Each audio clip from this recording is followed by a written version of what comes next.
Hello everyone, कैसे हैं आप सब। आप सभी का स्वागत है आपके अपने यूट्यूब चैनल टोटल मैथमेटिक्स पे। आज हम आपको पढ़ाएंगे एनसीईआरटी की बुक जो क्लास 10th की है, उसका मैथमेटिक्स का चैप्टर पृष्ठीय क्षेत्रफल आयतन। इससे पहले भी मैंने सवाल बताए हुए हैं 13.2 जो आपकी प्रश्नावली है, उसी के आगे के सवाल आज हम पढ़ेंगे इस वीडियो में। अब आज का जो सवाल है देखते हैं क्या है। प्रश्न नंबर आपका है 5। इससे पहले के सवाल मैंने इससे पहले वाले वीडियो में करा दिए हैं। आज उसी के सवाल के आगे आज ये देखते हैं। चलिए क्या है, देखो 5। एक बर्तन एक उल्टे शंकु के आकार का है। एक बर्तन उल्टे शंकु के आकार का है जिसकी ऊंचाई 8 सेंटीमीटर है और उसके ऊपरी सिरे जो खुला हुआ है, ठीक है, की त्रिज्या 5 सेंटीमीटर है या ऊपर तक पानी से भरा हुआ है। जब इस बर्तन में शीशे की कुछ गोलियां डाली जाती हैं जिनमें प्रत्येक 0.5 सेंटीमीटर त्रिज्या वाला गोला है डाली जाती हैं, तो इसमें भरे हुए पानी का 1/4 भाग बाहर निकल जाता है। बर्तन में डाली गई शीशे की गोलियों की संख्या ज्ञात कीजिए। जरा आप समझिए, सवाल कह रहा है एक बर्तन उल्टे शंकु के आकार का है जिसकी ऊंचाई 8 सेंटीमीटर है, त्रिज्या 5 सेंटीमीटर है। इसमें शीशे की कुछ गोलियां डाली जाती हैं। जब शीशे की गोलियां डाली जाती हैं तो उसके आयतन का 1/4 भाग जितना है उसके बराबर पानी क्या होता है, बाहर आ जाता है। अब आपको देखना यह है कि ये गोली है और उस गोली जो गोलियां शीशे की है ना, तो उसकी त्रिज्या 0.5 सेंटीमीटर है। तो ये गोलियां इसमें डाली गई, ठीक है। ये पानी ऊपर तक भरा हुआ था, पानी इसमें ऊपर तक था, गोलियां डाली गई, थोड़ा सा पानी है, फिर डाली गई, फिर थोड़ा सा। इस प्रकार से इतनी डाली गई कि इसका जितना भी आयतन है उसका 1/4 भाग पानी क्या हुआ, बाहर आ गया। अर्थात इसका 1/4 भाग जब पानी बाहर आ गया तो इसका मतलब क्या है कि 1/4 भाग जितना बाहर गया पानी, तो उतनी उसमें उसके आयतन के बराबर इसमें क्या पहुंच गई, गोलियां। भाई जब गोलियां पहुंची जब भी तो 1/4 भाग बाहर निकला पानी, तो इसका मतलब है कि इतनी गोलियां डाली गई हैं जिनका आयतन कुल मिला के इसका 1/4 भाग है। आपको बताना है डाली गई कितनी गोलियां हैं। अच्छा एक बात बताइए, इसका तरीका क्या है। पहली बात तो पानी भरा हुआ है, पानी भरा का आयतन में, तो इसका आयतन आपको ज्ञात करना होगा, ठीक है। फिर उस आयतन का कितना निकालना होगा, 1/4 भाग, क्योंकि 1/4 भाग पानी बाहर निकल जाता है। और फिर वो 1/4 भाग जो पानी निकला है यानी इसका, अर्थात इस शंकु का जो 1/4 पानी निकला है, इसका आयतन बराबर किसके, इनकी जितनी गोलियां डाली गई उतने के आयतन के 1/4 निकालना होगा। फिर 1/4 में इसके आयतन से भाग करना होगा तो क्या आ जाएगा, गोलियों की संख्या। लेकिन ये स्टेप बाय स्टेप है, ये बड़ा सवाल जाएगा, लेकिन हमें बड़ा सवाल नहीं करना है, हमें छोटा करना है। समझना पूरा है अच्छे से, लेकिन सवाल को छोटा करना है। सवाल बड़ा करके क्या फायदा है, सवाल बड़ा करेंगे तो फिर क्या फायदा, भाई टाइम वेस्ट होगा। हमें तो टाइम वेस्ट नहीं करना है, हमें तो टाइम बचाना है, ठीक है। तो हम कैसे करेंगे जरा समझिएगा, एक ही स्टेप में साथ में लेके चलेंगे। अब आपको लिखना होगा सबसे पहले, ठीक है, शंकु की त्रिज्या। अब एक बात याद रहे, देखो इसकी त्रिज्या अलग होगी, इसकी त्रिज्या अलग होगी, तो अब R1 R2 लेना पड़ेगा ना। जब त्रिज्या समान होती किसी की तब तो मान सकते हैं, लेकिन अब अलग अलग है तो यहाँ पे त्रिज्या क्या मानेंगे, R1, ठीक है ना। अब R1 त्रिज्या आपकी किसकी, शंकु की त्रिज्या है कितनी, 5 सेंटीमीटर। अब आपको लिखना होगा शंकु की ऊंचाई। अब इसमें एक बात याद रहे, ऊंचाई दो होती है, एक तिरछी ऊंचाई होती है जिसे L से व्यक्त करते हैं, ये सीधी ऊंचाई है H, ठीक है। H कितनी आपकी दी हुई है, 8 सेंटीमीटर, ठीक है। अब आपको समझना ये है, इसका 1/4 भाग पानी निकलता है बाहर, तो इसका 1/4 निकालना होगा। पहले हम क्या करें कि इसका आयतन निकाल लें, फिर 1/4 करें, नहीं हमें साथ में करना होगा। तो यहां पे हम क्या लिखेंगे, पहले शीशे की गोली की त्रिज्या, ठीक है ना। अब इसको क्या मानोगे आप, R2 कितनी है, 0.5 सेंटीमीटर। अर्थात ये 0.5 समझते ना, आधा डायरेक्टली भी लिख सकते हैं अगर आपके समझ में नहीं आए तो। ऐसे भी तो होता है भाई, मान लिया इसके नीचे हर किसी भिन्न के उसमें संख्या के नीचे 1 होता है, 1 है, दशमलव हटाया, 0 बढ़ाया, 5 एकम 5, 5 दूना 10। तब अब बताओ कितना आ गया, तब भी कितना आया, 1/2 अर्थात आधा। ठीक है, अब शीशे की गोली की त्रिज्या हो गई R2। अब एक बात बताइए, हम मान लेते हैं इसमें टोटल गोलियां डाली गई हैं n, कितनी डाली गई, n। लिखेंगे माना डाली गई गोलियों की संख्या कितनी, n। अच्छा एक बात बताइए, 1/4 मान लो इसका जितना आयतन आया उसका 1/4 भाग क्या हुआ, बाहर निकला पानी, तो जितना 1/4 निकला है वो किसके बराबर होगा, इन डाली गई गोलियों के आयतन के बराबर। ठीक है, अब डाली गई गोलियां हमें तो पता नहीं है, लेकिन हमने कितनी मान ली, n। ठीक है, अब मान लो n कुछ भी हो सकती है, 10 20 40 50, अगर मान लो ये n है, जितनी भी है, और हर एक का आयतन कितनी हो जाएगी, कुल डाली गई गोलियों के आयतन के बराबर हो जाएगा। और वो जो डाली गई गोलियां है उसका आयतन बराबर किसके है, जितना पानी बाहर निकला हुआ है। ठीक है, तो अब हम लिखेंगे यहां पे माना डाली गई गोलियों की संख्या n। अब लिखेंगे चूंकि पानी 1/4 भाग बाहर निकलता है, ठीक है, इसलिए डाली गई गोलियों का आयतन बताओ किसके बराबर होगा, इसलिए डाली गई गोलियों का आयतन किसके बराबर होगा, शंकु के आयतन का 1/4 भाग।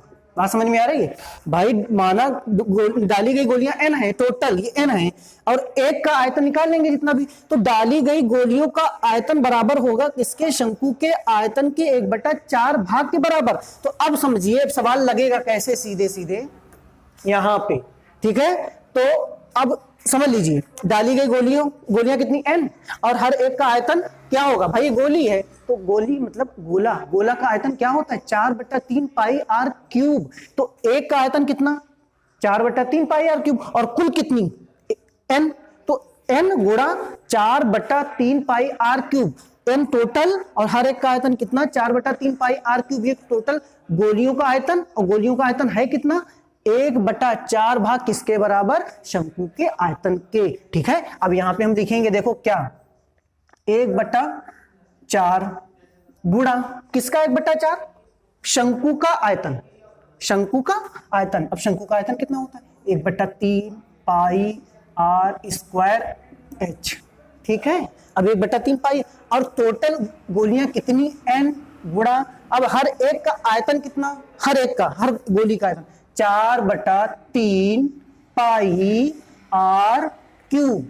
ठीक है, अब आप देखिए, पाई से आपका पाई कैंसिल, ये 3 से ये आपका 3 कैंसिल। ठीक है, अब कितना बचा है जरा देखिएगा, 1/4 r स्क्वायर h बराबर n। ठीक है, n गुणा 4 3 नहीं है यहाँ पे, 4 गुणा r क्यूब, यही है ना, और n क्या है, गोलियों की संख्या, हमें यही निकालना। ठीक है, तो अब जरा देखिए, 1/4 r, अब ये r है किसकी, त्रिज्या h वाली, यानी कि इसकी 5, और गुणा 5 गुणा h, ये h ऊंचाई शंकु की 8 बराबर n गुणा 4 गुणा r किसकी त्रिज्या, किसकी, ये वाली, ये है गोले की, ये गोली जो डाली गई, तो r कितनी, 1/2 का 3 बार। ठीक है, अब जरा देखिएगा, 2 एकम 2, 2 दूना 4, 2 एकम 2, 2 एकम 2। ठीक है, अभी आपका कितना बच्चा है जरा देखिएगा, 4 एकम 4, 4 दूना 8। जरा देखिएगा यहाँ पे बट्टे में कुछ आया, कुछ नहीं है, कितना है जरा देखिए भाई, यहाँ पे तो कुछ नहीं है, 25 दूना 50, 25 दूना 50 बराबर n। अब जरा ध्यान देना आपको, n गुणा, यहाँ अंश में कितना है, अंश में कुछ नहीं है ना, अंश में केवल 1 है ना, ये 1 एकम 1, अर्थात 1/2 है ना, 1/2। अब इसका मतलब क्या है, ये गुणा में है, कहां जाएगा? भाग में। कहां जाएगा? भाग में। अगर यहां नहीं समझ में आ रहा तो एक यहां पे दो स्टेप है, जरा समझ लीजिए। जैसे कि मान लो यहां पे है 50 बराबर इनकी गुणा किसके साथ होगी? 1 के साथ, तो ऊपर n/2 हो जाएगा। अब आप जानते हो ऐसे में जब बराबर होते हैं तो 4 पद हो, यानी अंश हर दोनों में हो, तो कैसी गुणा होती है? तिरछी। मान लेते हैं 1, 50 दूना 100, कितना हो जाएगा? 100। 100 बराबर n, यानी हमने n क्या माना था? गोलियों की संख्या। अब हम यहाँ पे बता रहे थे यही स्टेप क्या होता ऐसे। अब हम मानते 50 के नीचे कुछ नहीं, तब भी कितना? 1 बराबर n मल्टीप्लाई 1/2। अब आप क्या करते? गुणा वाला जाता है भाग में, तो 50/1 फिर बटा 1/2। अब आप जानते हो क्या होता है? बाह्य पदों की गुणा बटे मध्य पदों की गुणा। 50 दूना 100 और बटा में 1। अब 100/1 अर्थात 100। बात समझ में आई? तो दोनों स्टेप है यहाँ पे। यहां से इस तरीके से भी किया जा सकता है और यहां से ऐसे भी कर सकते हैं। n की मल्टीप्लाई 1 के साथ करा दो, n/2। अब आप जानते हो इसके नीचे कुछ नहीं, 1 मानो, तो इसकी कैसी गुणा होती है? तिरछी। अब 50 दूना 100। अब आपने n क्या माना था? n माना था, माना डाली गई गोलियों की संख्या। अब क्या आ गया? ये 100 आपका आया है यहां पे 100 बराबर n। ठीक है, क्या आया? अतः डाली गई गोलियों की संख्या कितनी? संख्या 100 है। ठीक है, समझ में आया सवाल कोई? अब अगला प्रश्न है आपका 6। क्या है? ऊंचाई 220 सेंटीमीटर और आधार व्यास 24 सेंटीमीटर वाले एक बेलन, जिस पर ऊंचाई 60 सेंटीमीटर और त्रिज्या 8 सेंटीमीटर वाला एक अन्य बेलन आरोपित बना हुआ है, से लोहे का एक स्तंभ बना है। इस स्तंभ का द्रव्यमान ज्ञात कीजिए। जबकि दिया है 1 सेंटीमीटर क्यूब का द्रव्यमान लगभग 8 ग्राम होता है, पाई का मान 3.14 लीजिए।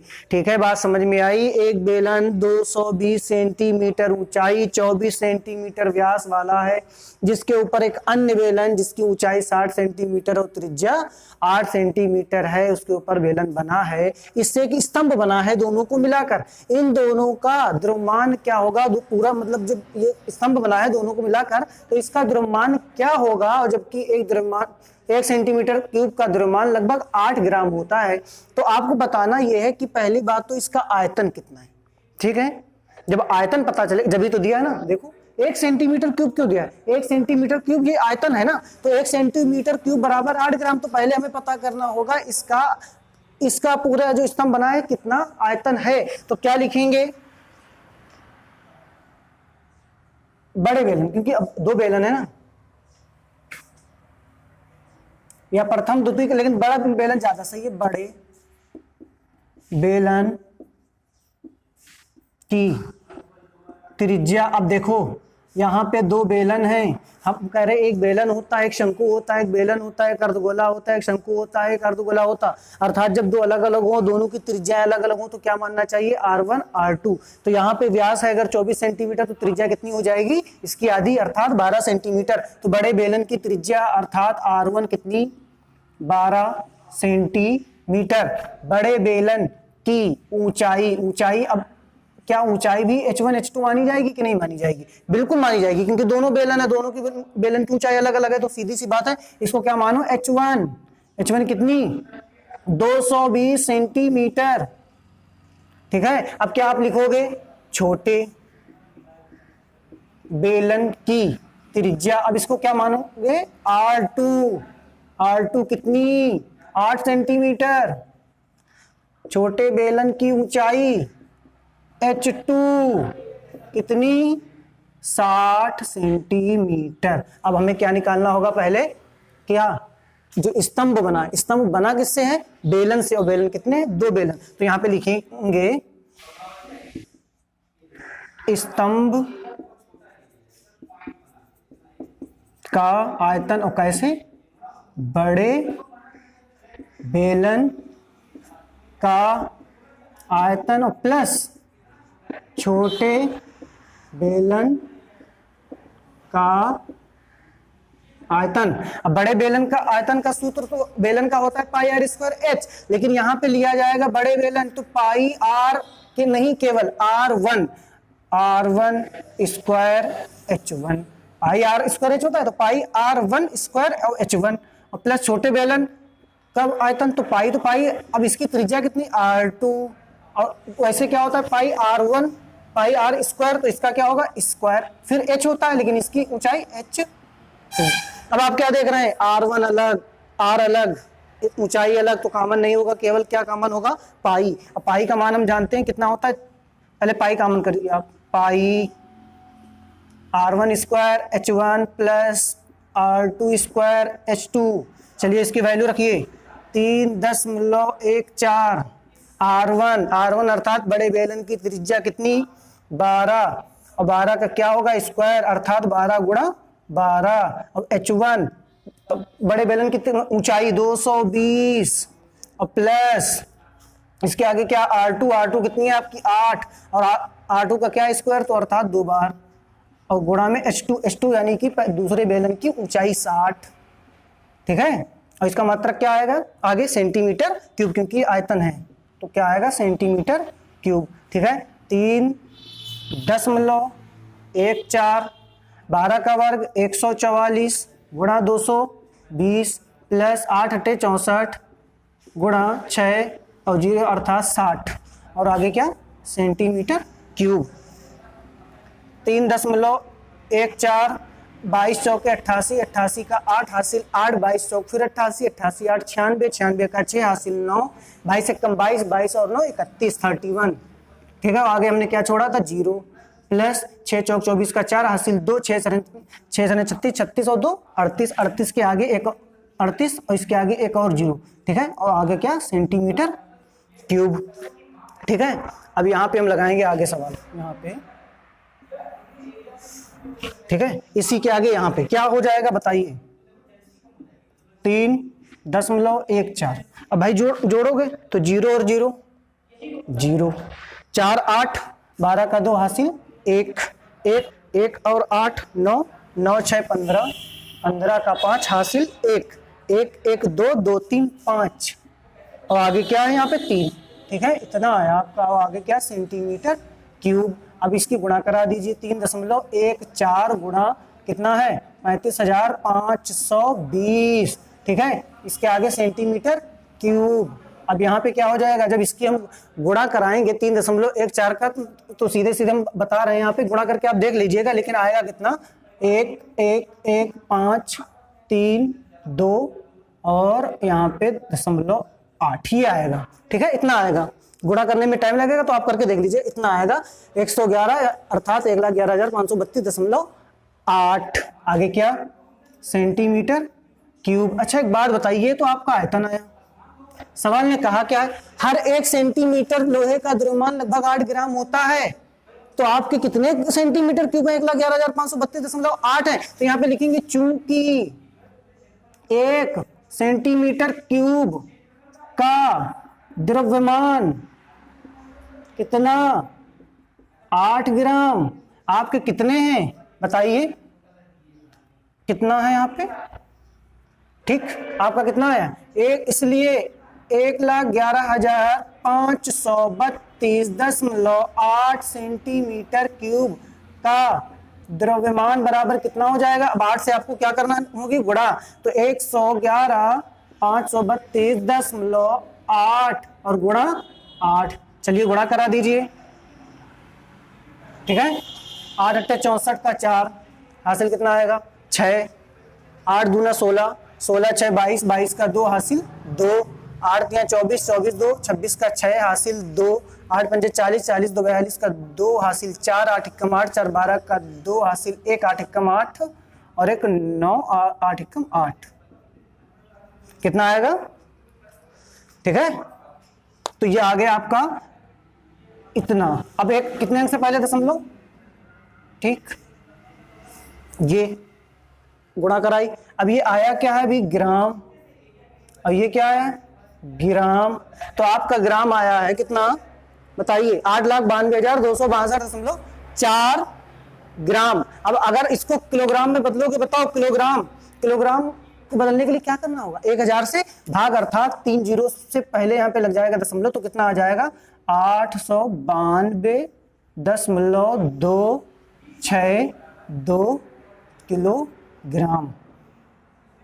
ठीक है, क्या हो गया 892.262 किलोग्राम। लिखेंगे अतः